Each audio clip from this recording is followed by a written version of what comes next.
Hello, I'm Jerome, living here in General Trias, Cavite. Especially during rainy season, can be challenging.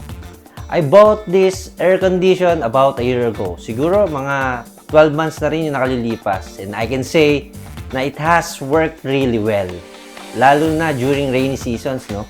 Hindi ako nag-aalala kung bigla mang umulan or mag-brownout. The Hyper PCB is really helpful, especially on rainy days, no? May mga voltage fluctuation kami dito and normally ibang appliances namin naapektuhan. But with the higher aircon, hindi ko na kailangan mag-alala. It can handle up to 55 SB. So my home stays comfortable kahit anong weather pa ito. We had a few power interruptions sometimes, lalo na tuwing may bagyo. Buti na lang, the Hyper PCB make sure na tuloy-tuloy pa rin yung aircon.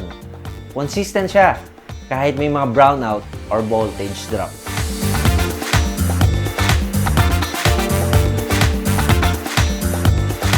Yung Hyper PCB, hindi lang siya voltage fluctuation talaga magaling.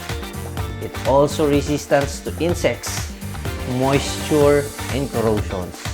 Lalo na ngayon, natag-ulan, expose yung unit sa labas, but still, it works perfectly.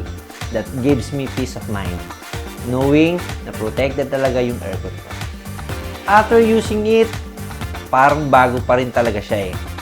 It's very reliable and I'm confident na tatagal siya for years, lalo na with Hyper PCB.